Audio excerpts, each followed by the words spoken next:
Hi everyone, welcome back to my channel. I hope you are doing well. So आज की video बहुत ही शानदार होने वाली है, खासकर स्टूडेंट्स के लिए, क्योंकि आज हम शेयर करने वाले हैं आपसे कुछ चीज़ें जिनको अगर आप सीखते हैं तो आप जो है जल्दी से जल्दी अपने सिलेबस को कवर कर सकते हैं। क्योंकि एग्ज़ाम का टाइम चल रहा है और हर कोई स्टूडेंट यही चाहता है कि मैं अपने सिलेबस को कैसे जल्दी से जल्दी प्रिपेयर कर सकूं और अपने एग्ज़ाम को क्वालिफाई कर सकूं विथ गुड नंबर्स। अच्छे नंबर से मैं कैसे पास कर सकूं। अगर आप जानना चाहते हैं ये चीज़ें तो वीडियो को एंड तक देखना, और अगर आपने वीडियो को लाइक नहीं किया तो लाइक ज़रूर कीजिए, सब्सक्राइब कीजिए और अपने फ्रेंड्स को भी शेयर कीजिए ताकि वो भी इन चीज़ों का फ़ायदा उठा सके। Let's begin. My dear students, सबसे पहले हम बात करेंगे डिस्क्रिप्टिव पैटर्न की। तो अगर आपका डिस्क्रिप्टिव पैटर्न है तो उसमें सबसे पहला पॉइंट आता है क्लासिफिकेशन। तो अगर आपके सिलेबस में 5 चैप्टर्स हैं फॉर एग्ज़ाम्पल, तो उन 5 चैप्टर्स को आपको क्लासिफाई करना है अपने हिसाब से, जितनी आपकी कैपेसिटी है। अगर आप एक चैप्टर को दिन में रखेंगे तो 5 चैप्टर्स मतलब कि 5 दिन। तो एक चैप्टर को कैसे पढ़ना है। अब दूसरा पॉइंट आता है लर्निंग प्रोसेस। तो इस लर्निंग प्रोसेस में अगर आपका पहला चैप्टर है, पहला दिन है, उस पहले दिन में आपको एक क्वेश्चन या 2 क्वेश्चन हो या 3 क्वेश्चन हो या 4 क्वेश्चन हो, चैप्टर में जितने भी क्वेश्चंस हो उनको पढ़ना है। लेकिन पता है कैसा पढ़ना है, उनको आराम से पढ़ना है। ये नहीं रटा नहीं लगाना है आपको, दा ये रटा वटा आपको बिल्कुल भी नहीं लगाना है। आपको सेंटेंस को समझने की कोशिश करनी है। आपको अगर क्वेश्चन आता है उसमें सेंटेंसेस 10 हैं 15 हैं, उनको समझने की कोशिश करनी है। ये नहीं कि आप रट्टा मारोगे तो बात ख़त्म, नहीं।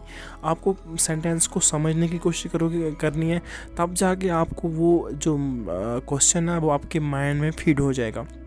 तो ये आपको एक बार नहीं करना है, आपको बार बार करना है, 2-4 बार करना है आपको।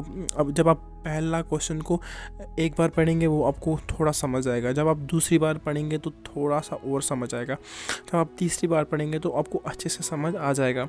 तो उसको अच्छे से समझना है पहले पूरे क्वेश्चन को।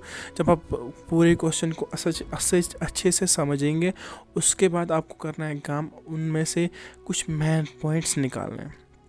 समझ आया? आपको उसमें से सब कुछ मेन पॉइंट्स निकालने हैं। फॉर एग्जांपल अगर आपके क्वेश्चन में 10 सेंटेंसेस हैं, उसमें से 5-6 जो है मेन पॉइंट्स निकालो, जो कि आपका वो पूरा क्वेश्चन जो है रिप्रेजेंट करेंगे। नेक्स्ट क्या होगा, जब आप उसको रिवाइज करेंगे आपको पूरे क्वेश्चन को पढ़ने की ज़रूरत नहीं पड़ेगी, आपको उन्हीं पॉइंट्स को पढ़ने की ज़रूरत पड़ेगी जो आपने वहाँ पे पिकअप किए थे।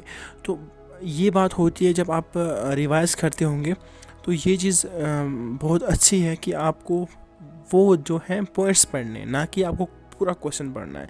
तो ये चीज़ आपको करनी है।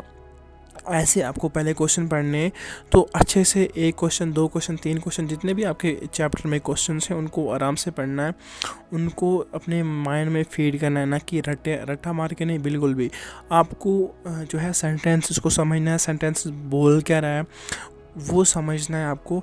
तो वो चीज़ करके आप जो है ये सेंटेंस, ये क्वेश्चन जो है आप पढ़ सकते हैं।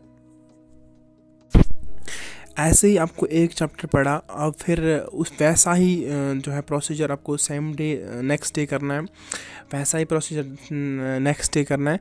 तो ये चीज़ें, ये प्रोसेस आपको जब तक ना आपके 5 चैप्टर्स क्लियर हों तब तक आपको ये प्रोसेस करना है। लेकिन आपको ऐसा नहीं करना कि आपने अभी पढ़ा तो फिर आप दूसरा चैप्टर क्लियर करेंगे, तीसरा अभी, चौथा भी, ऐसा नहीं करना है। आपको कंटिन्यूसली उसको रिवाइज भी करना है, ठीक है, ताकि वो चीज़ आपके माइंड में फीड ही रहे। ये चीज़ें करनी है आपको, तब जाके आपका जो क्वेश्चन है, आपके जो चैप्टर्स हैं वो आपके माइंड में रहेंगे, ठीक है। ऐसे करके आप जो है अपने जो भी आपके क्वेश्चंस हैं, जो भी आपके चैप्टर्स हैं, उनको अच्छे से मेमोराइज कर सकते हैं, ठीक है। अब बात आती है ऑब्जेक्टिव्स की। तो ऑब्जेक्टिव्स में सबसे पहले मैंने आपको बोला था डिस्क्रिप्टिव की तरह ही आपको करना है। पहले आपको क्लासिफिकेशन करनी है, उसके बाद आपको फिर क्वेश्चंस को अच्छे से पढ़ना है। जब तक मैंने आपको बोला था वहाँ पे आपको पॉइंट्स, इंपॉर्टेंट पॉइंट्स निकालने हैं, ठीक है। तो यहाँ पे आपको क्या करना है, डिस्क्रिप्टिव में ऑब्जेक्टिव्स में आपको क्या करना है, आपको वही जो आपके मेन पॉइंट्स हैं वो निकाल के उनको खुद से ऑब्जेक्टिव्स बनाने हैं, ठीक है। आपको यहाँ पे एक चीज़ करनी है, आपको यहाँ पे खुद से ऑब्जेक्टिव्स बनाने हैं और उन ऑब्जेक्टिव्स को पढ़ना है, ठीक है। उन ऑब्जेक्टिव्स को आप पढ़ेंगे, कंटिन्यूसली पढ़ेंगे और उनको रिवाइज भी करेंगे, तो आपका जो सारा क्वेश्चन होता है, आपका सारा चैप्टर होता है वो क्लियर हो जाता है, ठीक है। उसमें से सब ऑब्जेक्टिव्स निकलते हैं। तो आपके एग्ज़ाम में जब ऑब्जेक्टिव्स आते हैं तो वो बुक से ही आते हैं, तो आपको वहाँ पे चांसेस हैं कि आपने सभी ऑब्जेक्टिव्स को देखा है, तो आप वहाँ पे ऑब्जेक्टिव्स अच्छे से कर सकते हैं, ठीक है। तो आई होप आपको ये चीज़ें समझ आ चुकी होगी और मेरा वीडियो जो है आपको हेल्पफुल रहा होगा। तो अगर आपको अच्छा लगा तो आप लाइक कर सकते हैं और कमेंट कीजिए कैसा लगा, मुझे बता दीजिए। तो अपने दोस्तों के साथ भी शेयर कीजिए और अगर आपने सब्सक्राइब नहीं किया तो सब्सक्राइब बिल्कुल भी कीजिए। So have a great day, मिलते हैं अगले वीडियो में, तब तक के लिए अल्लाह हाफ़िज़।